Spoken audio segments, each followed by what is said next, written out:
इर्मयाह भविष्यवक्ता की पुस्तक अध्याय 2। इर्मयाह भविष्यवक्ता की पुस्तक अध्याय 2। फिर यहोवा का वह वचन मेरे पास पहुंचा कि तू जाकर यरूशलेम में पुकार कर यह सुना दे कि यहोवा का यह वचन है कि तेरे विषय तेरे जवानी का स्नेह और तेरे विवाह के समय का प्रेम मुझे स्मरण आता है कि तू जंगल में जहां भूमि जोती बोई न गई थी वहां मेरे पीछे पीछे चली आती थी। इस्राएल यहोवा की पवित्र वस्तु और उसकी पहली उपज थी। उसे खाने वाले सब दोषी ठहरेंगे और विपत्ति में पड़ेंगे। यहोवा की यही वाणी है। हे याकूब के घराने, हे इस्राएल के घराने के सारे कुलों के लोगों, यहोवा का वचन सुनो। यहोवा ने यो कहा है कि तुम्हारे पुरखाओं ने मुझ में कौन ऐसी कुटिलता पाई कि वे मेरी ओर से हट गए और निकम्मी वस्तुओं के पीछे होकर आप भी निकम्मे हो गए। उन्होंने इतना भी न कहा कि जो हमको मिस्र देश से निकाल ले आया और जंगल में और रेत और गड्ढों से भरे हुए निर्जल और घोर अंधकार के देश से, जिसमें से होकर कोई नहीं चलता था और जिसमें कोई मनुष्य नहीं रहता था, ऐसे देश में से हमको ले आया। वह यहोवा कहाँ है? मैं तो तुमको उस उपजाऊ देश में ले आया कि उसका फल और उत्तम उपज खाओ, परंतु तुमने मेरे इस देश में आकर इसको अशुद्ध किया और मेरे इस निज भाग को घृणित कर दिया है। याजकों ने भी नहीं पूछा कि यहोवा कहाँ है, और जो व्यवस्था से काम रखते थे वे भी मुझको न जानते थे।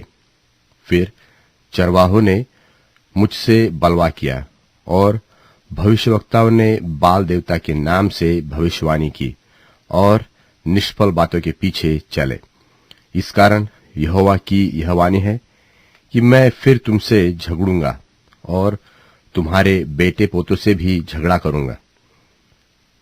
कित्तियों के द्वीपों में पार उतर के देखो और केदार में दूध भेजकर भली भांति विचार करो और देखो कि ऐसा काम कहीं हुआ है कि नहीं।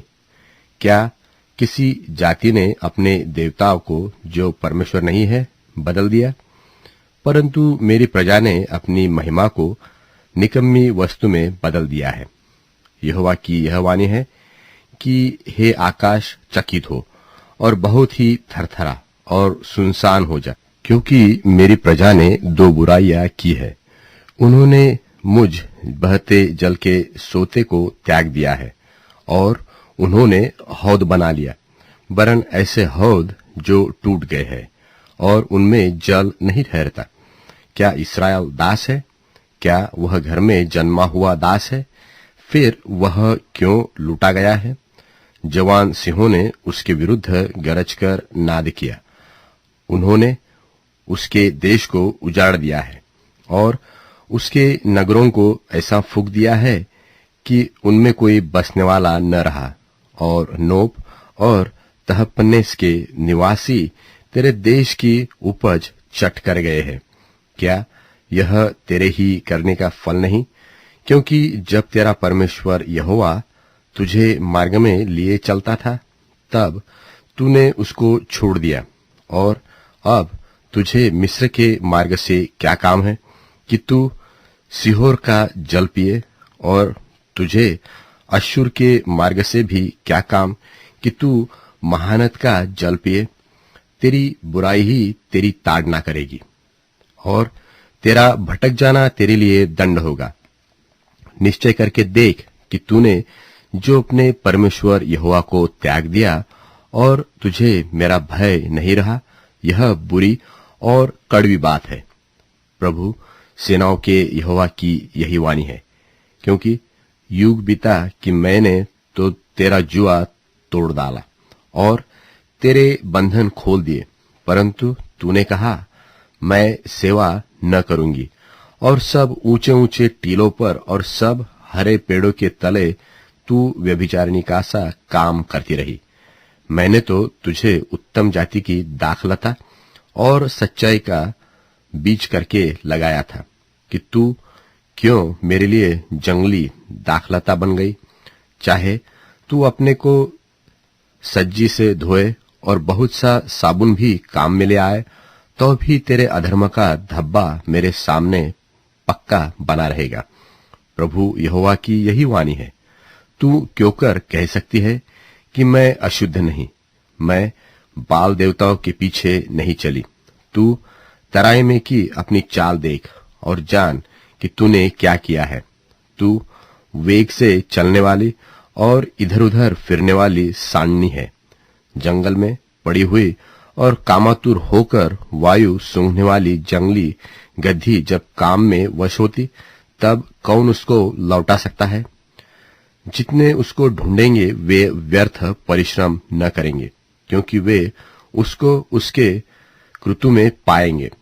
तू नंगे पांव और गला सुखाए न रह, परंतु तूने कहा कि नहीं, ऐसा तो हो नहीं सकता, क्योंकि मेरा प्रेम दूसरों से लग गया है, इसलिए उनके पीछे चलती हूं।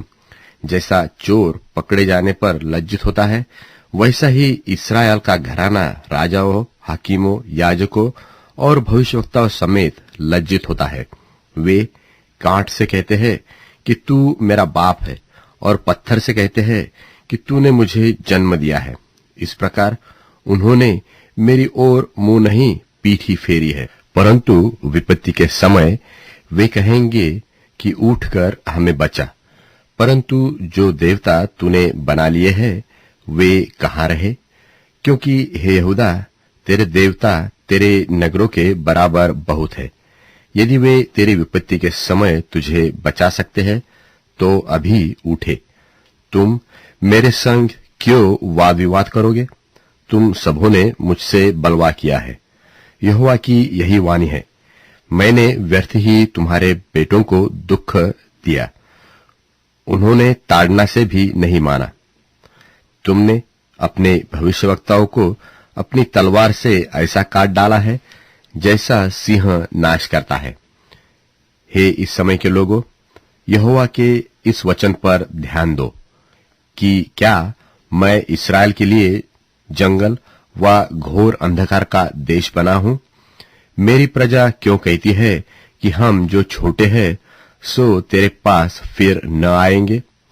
क्या कुमारी अपने सिंगार व दुल्हन अपनी सजावट भूल सकती है? तो भी मेरी प्रजा ने मुझे युगों से बिसरा दिया है। प्रेम लगाने के लिए तू कैसी सुंदर चाल चलती है। तूने बुरी स्त्रियों को भी अपनी सी चाल सिखाई है कि तेरे घाघरे में निर्दोष दरिद्र लोगों के लोह का चिन्ह पाया जाता है। तूने उन्हें सेंध मारते नहीं पकड़ा, परंतु इन सब के कारण उन्हें बध किया। तो भी तू कहती है कि मैं तो निर्दोष हूं, निश्चय उसका क्रोध मुझ पर से हट जाएगा।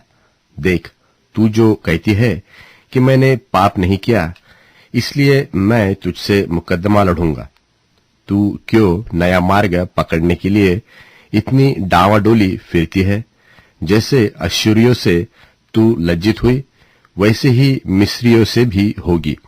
वहां से भी तू सिर पर हाथ रखे हुए यूं ही चली आएगी, क्योंकि जिन पर तूने भरोसा रखा है यहोवा ने उनको निकम्मा ठहराया है, और तू उनके कारण सफल न होगी।